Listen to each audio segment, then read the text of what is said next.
Il nous a rejoint sur ce plateau Ali Kabengera, il est communicateur de la majorité présidentielle au Nord Kivu, coordonnateur de la dynamique Shadari président dans le Grand Kivu. Il est aussi candidat à la députation provinciale au Nord Kivu. Bonsoir et bienvenue. Bonsoir madame. C'est un plaisir de vous recevoir ce soir. Pareil pour moi. Alors on va parler de la politique. Justement, vous êtes membre du parti ACO de Patrick Bologna. Alors, on parle des élections, on parle des partis politiques, on parle également de la préparation pour les élections. À l'heure actuelle, comment analysez-vous la situation des partis politiques? Particulièrement au Nord Kivu, ce que je peux dire, c'est que nous voyons le processus électoral évoluer positivement. Donc nous avons de garanties à travers les signaux que donne la CENI que le processus électoral évolue normalement et que le 23 décembre, il y aura des élections. Au Nord Kivu, il est vrai que nous sommes désavantageux ou alors nous partons dans ce processus désavantageux parce que d'une part, nous avons une grande partie de notre population qui est en errance et la plupart dans des camps de réfugiés à l'extérieur de notre pays, d'une part, et d'autre part, même à l'heure où nous parlons, il y a d'autres citoyens de notre province qui continuent à quitter les lieux où ils se sont enrôlés. Ça veut dire qu'ils quittent leur lieu de vote, ce qui occasionnera sans doute, oui, à ce sujet d'ailleurs, nous voulions bien que la CENI réfléchisse sur une mesure quelconque qui pourrait accompagner ou permettre à ces gens et à ces compatriotes qui se déplacent pendant ce processus qu'ils puissent voter à n'importe quel endroit où ils seront le 23 décembre. Et justement, quand on parle justement des partis politiques, oui, vous dites ça évolue très bien parce que vous êtes de la majorité présidentielle, mais du côté de l'opposition, il y a encore certains partis politiques qui refusent catégoriquement la machine à voter. Pour nous, la machine à voter est un débat stérile. Nous avons pris assez de temps pour définir les modalités pratiques d'organisation de ces élections. Nous avons sérieusement passé le temps. Aujourd'hui, je ne vois pas une raison quelconque qui empêcherait à ce que ces élections ne se tiennent pas. Machine à voter ou pas, d'ailleurs, je vous partage mon expérience à l'aéroport international de Goma en venant ici, parce que la CENI a disposé des machines à voter dans tous les aéroports de la RDC pour que les compatriotes commencent déjà à s'habituer. Je fais cette expérience et croyez-moi, en 45 secondes, dans 45 secondes, j'avais réussi à voter 3 personnes. Ça veut dire le candidat président, les candidats députés national et les candidats députés provinciaux. Si dans 45 minutes, moi qui suis lettré, je peux le faire, ça veut dire quelqu'un qui ne le pas peut le faire en 1 minute ou en 1 heure et demie, en 1 minute et demie, tout au plus.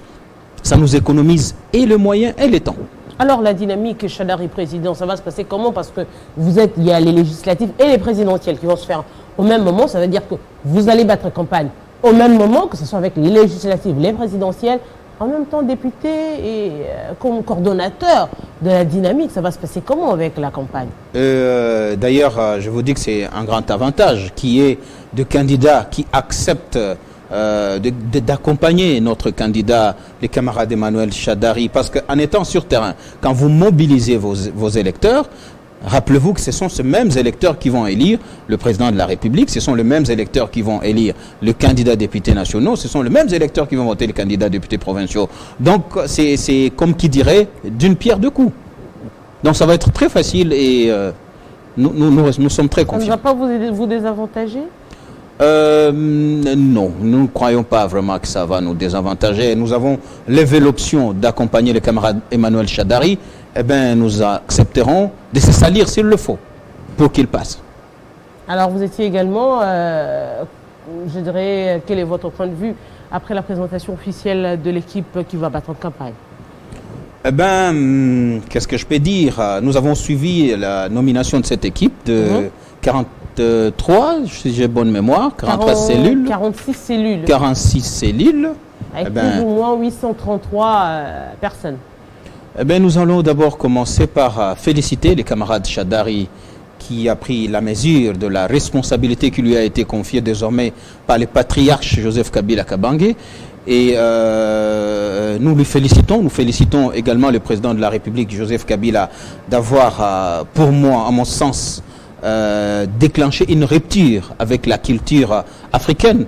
Vous savez, quand on est jeune, on est au président. Aujourd'hui, c'est maintenant qu'il comprenait la réalité, les enjeux de la gestion de la Respublica, et il accepte de passer le flambeau à une autre personne. Ça veut dire, c'est une rupture pour moi. L'impression que j'ai par rapport à cette équipe de campagne, c'est qu'elle s'écarte un peu même de la philosophie du chef de l'État. Quand lui-même assure la rupture, l'équipe qui arrive ne l'assure pas, en tout cas, à mon sens. Si vous lisez comme je suis en train de les lire, vous allez vous rendre compte qu'il y a plusieurs personnes qui sont revenues, des anciennes figures, qui reviennent dans cette machine, dans cette centrale électorale, si je peux dire, dans cette équipe des campagnes, qui devrait, à mon sens, cette équipe devait être constituée de deux équipes. La première équipe, qu'on qualifierait d'équipe stratégique, regrouperait tous ces anciens, tous ces dinosaures, si on peut dire ainsi, les grands, les costauds, qui ont de l'expérience, mais à l'exécution, ça c'est la deuxième équipe, devrait figurer de nouvelles figures. Parce que voyez-vous, là-dedans, il y a des gens qui sont inaccessibles par leur stature ou par leur passé. Vous comprenez bien que la campagne demande l'accessibilité. Il y a des gens qui cherchent à vous joindre, à vous demander de conseils, à vous demander des choses. Il y a des gens dont on ne saurait même pas approcher, ou alors même s'ils peuvent aller sur terrain, ils seront avec leur stature, accompagnés de police et tout ça. Ça ne facilite pas une bonne campagne. Cette équipe, en mon sens, ne donne pas l'image de la rupture. Et donc, moi, je pense qu'il serait souhaitable, parce que pour moi, le candidat Emmanuel Shadary symbolise le renouveau. Ce que le camarade Joseph Kabila a fait jusque-là, il passe le flambeau à une autre personne pour pouvoir continuer l'œuvre, ce qui n'a pas pu finir. Et donc, ce n'est pas avec toute la même équipe qu'il fallait le faire. Il devait bien contribuer à cette campagne, mais en étant dans une structure tout au moins stratégique qu'exécutoire. Alors, quelles sont les attentes du Nord Kivu? Le Nord Kivu... il y aura élection, mais les attentes du Nord Kivu. Le Nord Kivu attend du prochain président élu, le camarade Emmanuel Shadary, excusez-moi de le dire, parce que pour moi, c'est lui qui va passer. Et, ça n'engage que vous. Hein. Mais oui, parce que nous savons ce que nous sommes en train de faire sur terrain, et nous sommes rassurés qu'il va passer. Nous sommes confiants avec nos bases électorales. Il va passer. Le Nord Kivu attend du camarade Emmanuel Shadary, sans aller dans les subterfuges, deux choses principales. La première chose, c'est la sécurité. La deuxième chose, ce sont les routes. Si le camarade Shadary, une fois élu, nous dote de routes et de la sécurité, le Nord Kivu se reconstruira de soi-même parce qu'il a une population disposée et prête à travailler.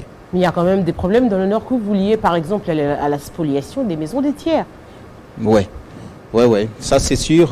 D'ailleurs, la semaine passée, il y avait un sérieux problème. C'est pas vous avez pu suivre, il y avait des sérieux problèmes. Aujourd'hui, nous nous retrouvons devant une mafia qui s'organise et qui cherche à spolier les paisibles citoyens de leur parcelle. Vous comprenez, aujourd'hui, dans notre pays, vous pouvez très facilement acquérir un terrain. Il y a des coins où vous acquérez un terrain à $100, à $200, à $500. Mais pour en avoir les titres, il vous faut dépenser 3 ou 4 fois plus. Vous imaginez, pour avoir un titre de propriété, il faut débourser $1 500, $1 600. Un petit contrat de propriété, $700 ou $800. Vous comprenez bien que ça vaut déjà 3 fois plus que la valeur de ce terrain-là. Alors, les populations qui n'ont pas assez de moyens préfèrent garder ce qu'on appelle l'acte de vente ou l'acte d'achat, mais au sens de la loi, ils n'ont pas un titre de propriété sur les lieux. Alors, il y a des kidams, des gens mal intentionnés, qui, sachant qu'il y a des individus qui occupent des terrains, mais non couverts par des titres de propriété, ils fabriquent des titres de propriété, ils vont au tribunal, et bien, le tribunal n'établira que sur un titre, et plus tard, il lui donne gain de cause, et il cherche à déguerpir. Ce qui s'est passé à Bouéné, c'est un quartier de la ville de Goma, dans les territoires de Nyiragongo d'ailleurs, et 600 ménages, plus de 600 ménages, qui sont en train d'être déguerpis par un individu, parce que tout simplement, il a été au tribunal, il a eu gain de cause, il a un titre de propriété. Eh bien, c'est un problème très sérieux. Il y a même des gens qui disposent de propriétés pendant plus de 20 ans, pendant plus de 30 ans, avec des titres inattaquables. Mais tout simplement parce qu'il y a des hommes puissants qui passent derrière le phénomène qu'on appelle désormais sur Goma, les autochtones, des gens qui viennent, ils se prévalent être des premiers occupants de ces lieux-là. On cherche à ravir le propriétaire qui Pensez-vous qu'il devrait y avoir une loi spéciale pour arriver à résoudre ce problème-là? Parce que le problème de moyens se pose, bien qu'ils ont leur terrain, mais ils n'ont pas des documents appropriés. C'est ça, voilà, le grand problème, la solution à ces problèmes, c'est que nous devrions revoir le prix d'acquisition d'un titre de propriété. C'est inconcevable dans un pays comme le nôtre que pour avoir un titre de propriété, il faut débourser 1500 $. C'est inconcevable. Dans d'autres pays, nous avons eu à voyager à travers le monde, ça ne vous coûte pas plus de 100 $. Vous imaginez. Donc, je pense que c'est une politique que notre gouvernement devrait revoir pour effectivement assurer et garantir la paix à tous ces acteurs. Sinon, nous sommes dans une injustice, plutôt dans une insécurité juridique et judiciaire, si je peux dire ainsi, parce que vous acquérez un bien aujourd'hui, vous ne savez pas si il vous appartiendra pour toujours. Demain ou après-demain, une autre personne peut venir vous ravir votre bien alors que vous êtes dépositaire de tous les titres.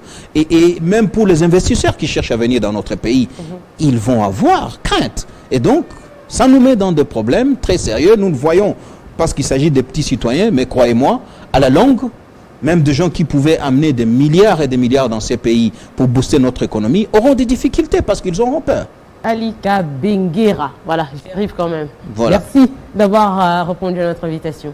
C'est moi qui vous remercie, madame. Alors, je rappelle aux téléspectateurs que Kinshasa Direct continue. Dans un instant, ce sera l'édition V-Spirale avec Christopher Ochokoum. Et juste après, ce sera bien sûr le journal de sport.